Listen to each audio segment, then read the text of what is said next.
Hello everyone, tonight I want to tell you a story about the kind of silence that gets forced on a person before anyone notices what they know. It begins on a Monday morning, in a glass conference room that smelled faintly of burned coffee and cold air. By the time the CEO's car pulled up downstairs, Sienna Blake was already being erased in real time. The dashboard was wrong. Not obviously wrong. That was the problem. Rows of clean green status lights glowed across the wall monitor while one revenue pipeline widget refreshed a fraction too slowly, then stuttered back into place. A tiny flicker. A timestamp that corrected itself. Anyone else would call it lag. Sienna felt her stomach drop. She leaned toward her laptop, checking the same panel on her screen. There it was again. A mismatch in the dependency pull. Small, but alive. "Nolan," she said, keeping her voice low, "the executive dashboard is masking a sync issue. If the CEO drills into live reporting, the numbers could fork in front of him." Her manager did not even look up at first. He was busy straightening the printed agenda as if paper edges mattered more than system integrity. Around the table, keyboard clacks slowed. People heard her. No one helped. Finally Nolan sighed and sat back. His smile was thin and public. "Stop talking, Sienna." The chair scrape beside her sounded louder than it should have. Heat climbed her neck anyway. "I'm not trying to derail anything," she said, too quickly, already sounding defensive. "I'm saying there's a live. We have senior leadership coming in 6 minutes," Nolan cut in. "You should just observe today." The room went still. She stared at him, waiting for the correction that never came. Just observe. As if she were a temp. As if the dread crawling under her skin were nerves and not recognition. The HVAC pushed cold air over her wrists. The monitor flickered again. Brief. Precise. Wrong. Then the door buzzed. Conversation snapped upright. Jackets were tugged straight. Laptops angled for show. Sienna swallowed whatever was left of her warning and lowered her eyes to the screen, where the tiny error blinked like it knew her name. The error kept blinking in the corner of Sienna's mind long after the screen steadied. Not because it was dramatic. Because it was familiar. A tiny mismatch in the dashboard logic, the kind most people called a glitch and moved past. She knew better. She had seen that species of failure before, back when the system still lived in white papers, test environments, and her own notes. The weeks before the inspection had trained her into smaller shapes. In Monday stand-ups, Nolan would ask her for numbers she had already posted, then repeat them 2 minutes later in a louder voice. "What we need," he would say, tapping the table with one blunt finger, "is a cleaner reporting structure." Heads nodded. It had been her phrase from the document he marked up at midnight and presented at 9. A message pinged. Sienna watched a Slack thread bloom. "Great framework, Nolan. Sharp thinking. Exactly the direction we needed." Her own paragraph sat above his summary, barely acknowledged, its language shaved down and reissued under his name. She stared too long, then minimized the window when Priya from finance stepped past her desk. "Long morning?" Priya asked. Sienna gave a quick smile that felt brittle. "Just catching up." That was the part she hated most. Not the theft. The performance after. The calm face. The light tone. The way she helped carry her own erasure so no one had to feel awkward. In hallway conversations, Nolan introduced her as support.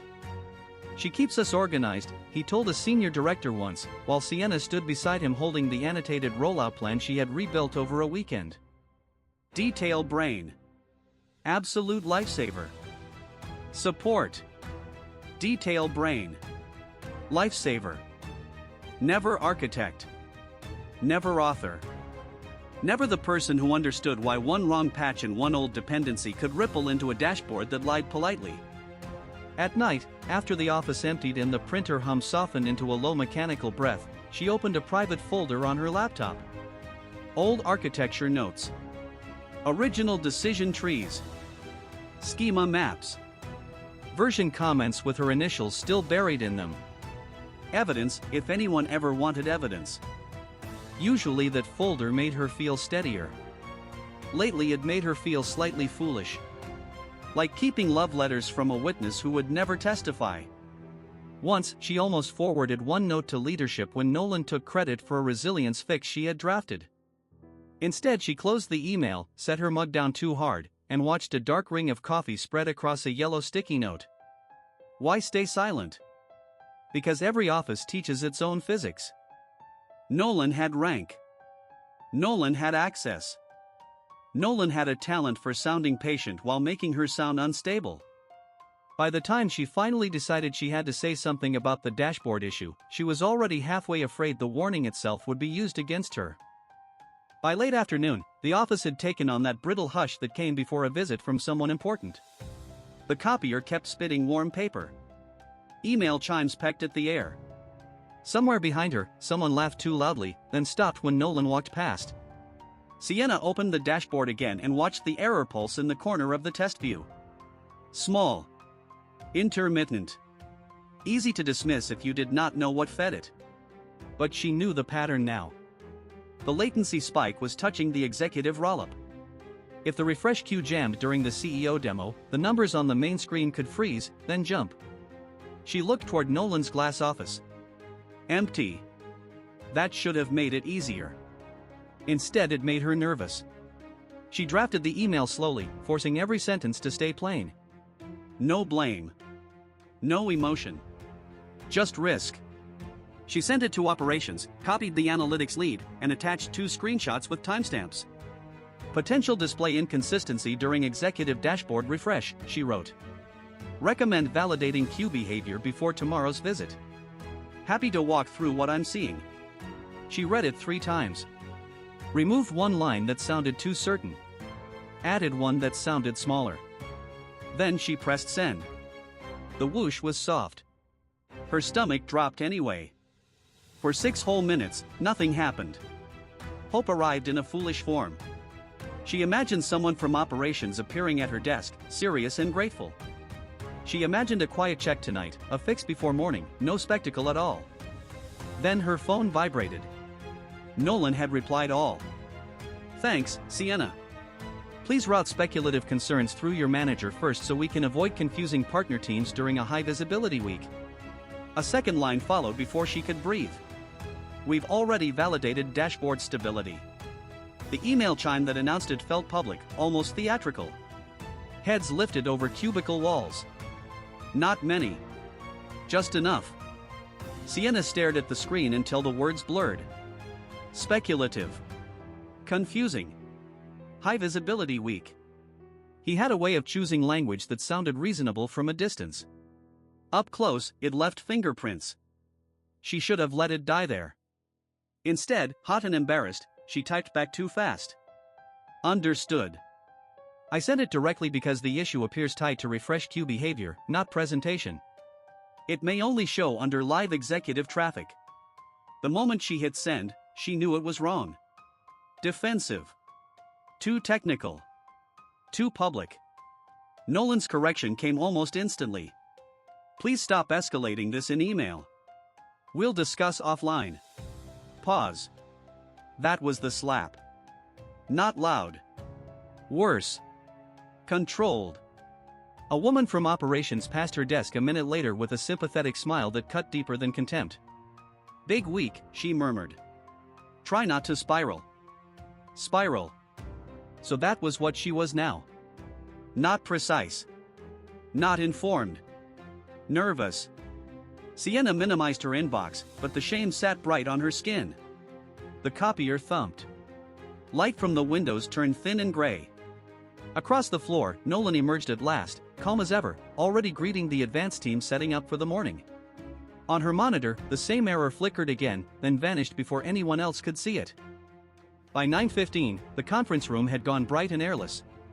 Winter glare bounced off the glass walls. The projector fan whirred with a dry, steady hiss. Shoes clicked in the hallway outside in quick, important rhythms, and every sound made Sienna's shoulders tighten another notch. She stood near the side credenza with her laptop hugged shut against her ribs.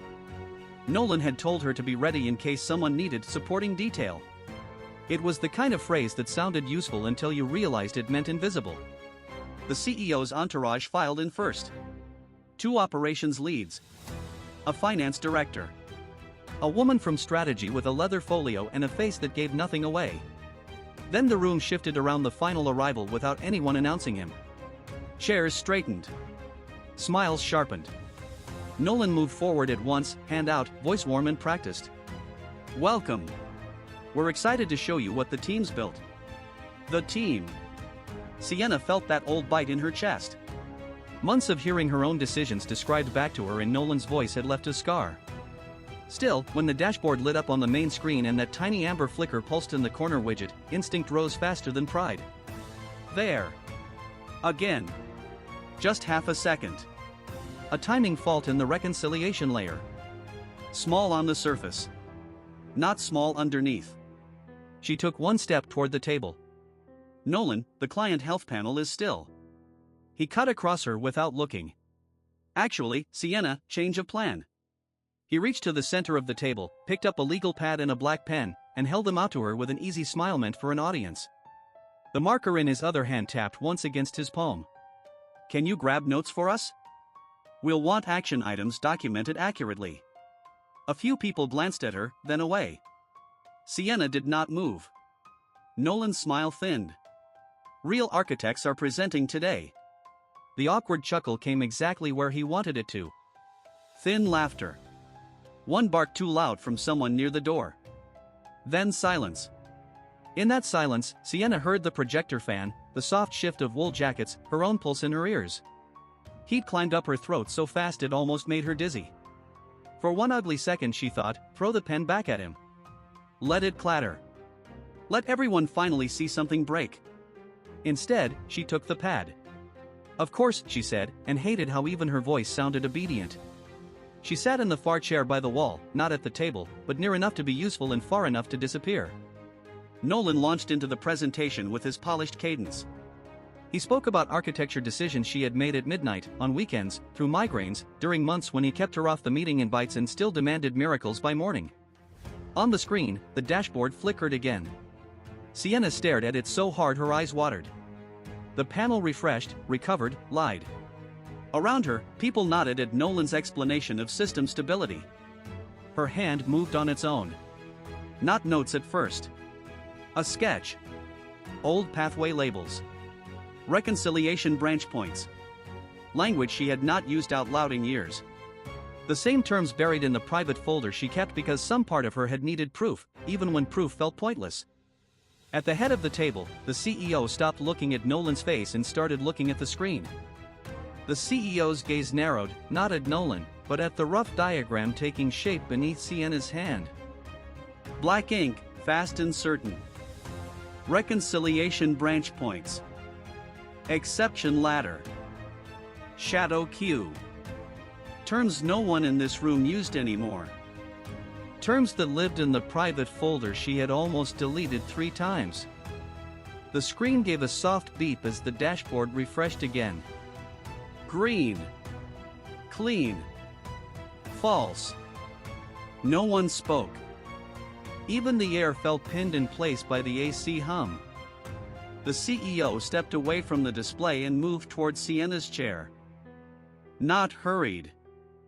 Not confused. Intense settled over the room like weight. Sienna's first thought was irrational and immediate. He thinks I did something wrong. Nolan gave a strained little laugh. She's one of our analysts. Very diligent. The CEO did not look at him. He looked at the page in front of Sienna, then up at her face, searching it with the startled focus of recognition arriving late but all at once. Where did you learn those labels? He asked. Sienna's throat tightened. This was exactly the kind of question with no safe answer. If she told the truth, she sounded arrogant. If she lied, she would hear herself doing it. I wrote them down a long time ago, she said. Nolan cut in quickly. She means she inherited some legacy notes. We've all had to translate old. No, the CEO said. One word. Flat. Final. He reached for the printout beside the monitor, then pointed to the architecture map still open on the boardroom screen. A branching structure ran across it in pale blue lines. Sienna could see it now as if through old glass. The naming logic. The sequence style.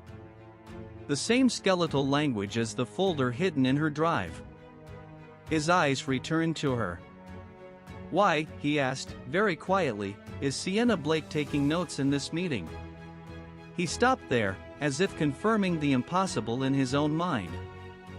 Then he said her full name. Sienna Blake. The room went so still that when her pen slipped from her fingers, it sounded sharp as a snapped wire. The CEO drew one breath. The Stanford PhD who designed the original Helix framework is sitting at the side wall taking notes? Silence answered him. It did not feel like vindication at first.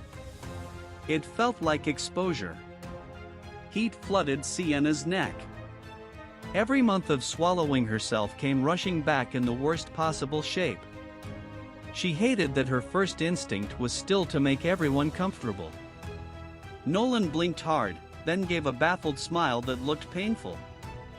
I think there's been some misunderstanding. Sienna supports reporting. She's helpful, but the core design predates. She is the core design, the CEO said. Several heads turned to Sienna so fast it was almost crude. Priya's mouth parted. Martin actually frowned, as if offended by the fact before he understood it. Someone at the far end whispered, "What?" too softly to claim it. Sienna forced air into her lungs. It was a research collaboration first, she said, hearing the shake she could not hide. Before the company productized it. The CEO's expression shifted from shock to something colder as he looked back at Nolan. On the main screen, the dashboard flickered once more. This time everyone saw it. No one spoke for a beat after the flicker. The projector hummed. Chairs shifted. Somewhere near the wall, someone swallowed too loudly. On the screen, the dashboard recovered, then stuttered again across the revenue tiles like a skipped heartbeat. The CEO kept his eyes on Nolan. You said you led the architecture, he said. His tone was not raised. It did not need to be. Then walk us through that error. Nolan reached for the remote. His hand looked steady until the click came a fraction too hard. It's probably just a front-end refresh conflict, he said quickly. Nothing structural. We've seen cosmetic lag before. Sienna felt the answer land wrong before anyone else reacted. Cosmetic. He was calling it cosmetic. She kept her face still. Her pulse was not still. The CEO glanced at the screen, then back to Nolan. Probably? Nolan gave a thin smile that was meant to look seasoned. The metrics pipeline occasionally needs a manual cache clear after large ingest windows. My team can handle it. Pause. Then Sienna heard her own voice enter the room, quiet enough that several people leaned in to catch it. If it were cache, the lag would hold across all tiles. Nolan turned so fast the movement looked angry before it looked afraid. Sienna, this isn't the time. It is exactly the time, the CEO said. That landed harder than shouting could have. Heat climbed up Sienna's neck. Her hands were cold. She stood anyway. The fault path starts upstream of the dashboard, she said. The executive view is pulling from the anomaly-weighted summary table. That table only flickers when the reconciliation job loops on mismatched timestamps. Martin blinked. Priya straightened in her seat. Sienna stepped closer to the screen, not looking at Nolan. The ingestion window was widened last month. The patch forced local time formatting in one branch and UTC in another. Most views smooth it out. This one doesn't, because the confidence layer recalculates before the right lock clears. Silence again. This time it was concentrated. Nolan laughed once, It came out dry and brittle. That's overly technical for a display bug. Sienna finally looked at him. It isn't a display bug. I warned ops this morning that the dashboard error would show up under live executive load. Priya frowned. You did send that note. She sounded irritated, as if the fact itself inconvenienced her. The CEO held out a hand for the remote. Nolan hesitated, then gave it up. Can you prove it? The CEO asked. Sienna nodded. Yes. Freeze the refresh. Open the summary dependency tree. Then drill into the timestamp normalization rule. Click. Click. The tree opened. A line of old design language appeared on the right panel, exact in its phrasing. Sienna knew every word before it loaded. And around the table, the scramble began to smell like fear instead of authority. No one spoke for a full second after the dependency tree opened. The room held the thin electric hum of the screen and the soft churn of air from the vent above the glass wall. Then chairs shifted. Someone swallowed too loudly. Nolan reached for the edge of the table as if the polished wood might steady him. The CEO did not look at him first. He kept his eyes on the screen, then on Sienna. How long have you been telling people this issue sat in normalization? Sienna felt every face turn. This morning directly, she said. Before that, in pieces. Not to the people who could act on it. Nolan gave a brittle laugh. Let's not rewrite history. She supports the team. She was never positioned as. Not your assistant, the CEO said, cutting across him. The words landed with a slap. Even the hallway murmur outside seemed to thin. Nolan's mouth stayed open for a beat too long. The CEO set the remote down with care. You represented this account as stable. You dismissed a material warning. And you let the room believe authorship belonged somewhere else. He turned toward the open door. Mara, I need HR involved today. Remove Nolan from this account pending review. That got a reaction. Messy. Immediate. This is insane, Nolan said, color rising into his face. We are doing this because she knew an old phrase in a legacy panel? I have carried this team for 6 quarters. Sienna hated that some part of her still flinched when he raised his voice. Her pulse kicked hard anyway. Triumph did not arrive clean. It came tangled with old reflex. The CEO finally looked at Nolan. No. We are doing this because she identified the live fault, proved design authorship, and warned you before the failure spread. Silence again. Then the elevator dinged down the hall. Mara from HR appeared with a tablet already in hand. Practical. Calm. Nolan started talking before she crossed the threshold, his sentences fast and defensive, trying to frame the morning as a misunderstanding, a communication gap, a pressure event. He sounded smaller with every word. The CEO ignored the performance. Sienna, walk with me. Out in the corridor, the office smelled faintly of burnt coffee and printer heat. A badge tapped at the security reader nearby. Someone pretended not to stare. You should not be in that reporting line, the CEO said. I want to create a direct strategy role under systems resilience. You would have authority over architecture risk, client escalations, and design governance. It was everything she should have wanted. Maybe more than she had let herself picture. Sienna closed the folder in her hands. The sound was small and firm. I want the offer in writing, she said. Then, after a breath, scope, authority, compensation, and reporting structure. The CEO nodded once. No offense taken. You'll have it by end of day. Only then did relief touch her, careful and incomplete. warm but restrained. She believed the moment. She did not trust it yet. And that difference, she realized, was what the last few months had cost her. By the time the floor went quiet, the adrenaline had thinned into something colder. Not peace. Not even relief. Just a clear, hard stillness that let Sienna hear things she had pushed aside all day. Rain tapped the windows in soft, uneven threads. The office lights had gone dark in rows, leaving only the yellow pool from her desk lamp. In that small circle, her laptop screen looked almost clinical. Clean inbox. New messages from HR. A calendar hold from the CEO's office. An unsigned draft offer letter marked urgent. And beneath all that, her evidence folder. 4 months it had lived under a dry, forgettable name. Process notes. Nothing dramatic. Nothing that sounded like a woman preparing to prove she had not imagined what was happening to her. She opened it. Old architecture sketches. Time-stamped comments. Meeting notes with her language copied into Nolan's presentations days later. Slack screenshots. Emails where she raised concerns and got redirected, softened, or ignored.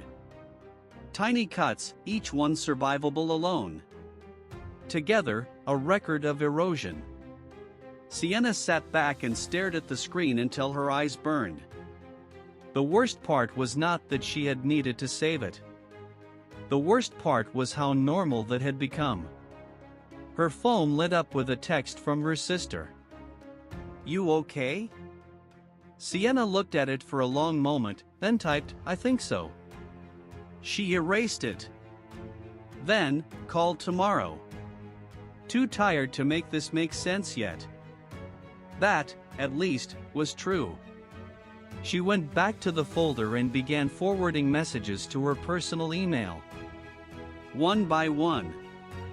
Subject lines that had once made her stomach knot now passed under her fingers with the dull rhythm of inventory. Each send made the same soft sound. Email swoosh. Proof of authorship. Email swoosh. Evidence of retaliation. Email swoosh. Requests for clarification that had been framed as attitude problems. At one point she stopped and laughed, but there was no humor in it. The sound startled her in the empty office. Defensive. Frayed. A little ugly. She pressed the heel of her hand to her mouth until it passed. "I stayed," she said to no one, hearing the admission out loud. "I stayed and let this place teach me to whisper." The rain answered with a harder sweep against the glass. Her draft resignation was still open in another tab. 2 paragraphs. Polite. Spare. Written 3 weeks ago after Nolan had dismissed her in front of his team and then used her recovery plan word for word. She had saved the draft and told herself it was practical. A safety valve. Now she read it again and felt something unexpected rise in her chest. Not shame. Grief.